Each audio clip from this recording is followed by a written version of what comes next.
நம்ம தர்மபுரியில இந்த கோர்ஸ் படிக்கும் போதே சம்பளமும் தராங்க. அது மட்டும் இல்ல, இந்த கோர்ஸ் நீங்க கம்ப்ளீட் பண்ணிருந்தீங்கன்னா 20,000 ரூபாயில இருந்து 30,000 ரூபாய் சம்பளத்துல நம்ம ஊர்ல நீங்க வேலையும் செய்யலாம். நம்ம தர்மபுரியில கார்பரேட் ஹோட்டல்ஸ் இருந்து பிரான்சைசி வரையும் கேஎஃப்சி, சேலம் ஆர்ஆர் பிரியாணி, ஆசிப் பிரியாணி வரையும் நம்ம தர்மபுரியிலே வந்துருச்சு.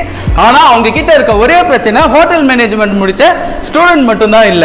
இவங்க மாதிரி உள்ளூர்ல 20,000 ரூபாயில இருந்து 30,000 ரூபாய் சேலரியில ஹோட்டல் மேனேஜ்மெண்ட்ல சேர்ந்து சக்சஸ் பண்ணணும்னு நீங்க நினைச்சீங்கன்னா எப்படி 39 வருஷத்துல 102 கோல்டு மெடலிஸ்ட் ஸ்டூடெண்ட்டையும் 902 யூனிவர்சிட்டி ரேங்க் அச்சீவர்ஸையும் பெரியார் யூனிவர்சிட்டியில தொடர்ந்து யூனிவர்சிட்டி ரேங்கிங்ல முதலிடம் இருக்கக்கூடிய ஒரே கல்லூரி Sri Vijay Vidyalaya group of institution மட்டும்தான். நம்ம தர்மபுரியில இவ்வளவு பிரம்மாண்டமான இன்ஃப்ராஸ்ட்ரக்சரை கொண்ட ஒரு காலேஜ்னா Sri Vijay Vidyalaya arts and science தான். இங்க படிக்கிற மாணவர்களுக்கு 100% result, 100% placement, expert and experience staff, safe and secure campus and transport facility. 2026-27க்கான வேரியஸ் கோர்ஸ்ல ஸ்ரீ விஜய் வித்யாலயா ஆர்ட்ஸ் அண்ட் சயின்ஸ்ல இப்ப அட்மிஷன் போயிட்டு இருக்கு.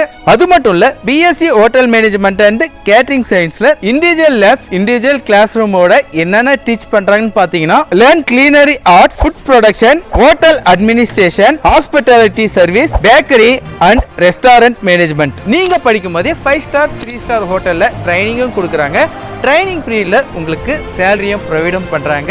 சேலம் ரேடிசனா இருக்கட்டும், இல்ல ஏற்காடுல இருக்க சேவராய்ஸா இருக்கட்டும், அங்க ட்ரைனிங் போனவங்க இப்ப ஜாப் பிளேஸ்மெண்ட்டும் அங்கேயே ஆயிருக்காங்க. ஸ்ரீ விஜய் வித்யாலயா ஆர்ட்ஸ் அண்ட் சயின்ஸ்ல இருக்கக்கூடிய BSc hotel management and catering சயின்ஸ்க்கான அட்மிஷன் 2026-27க்கு ஓபன் ஆயிருக்குங்க. ஓவராலா கவுன்சிலிங்ல அட்மிஷன் பண்ணவங்களா இருக்கட்டும், இல்ல டைரக்டா வந்து அட்மிஷன் பண்ணவங்க 90% சீட் ஃபில் ஆயிடுச்சுங்க. இன்னும் 10% தான் பேலன்ஸ் இருக்கு. மறக்காத இப்பவே உங்க அட்மிஷனை பண்ணிடுங்க.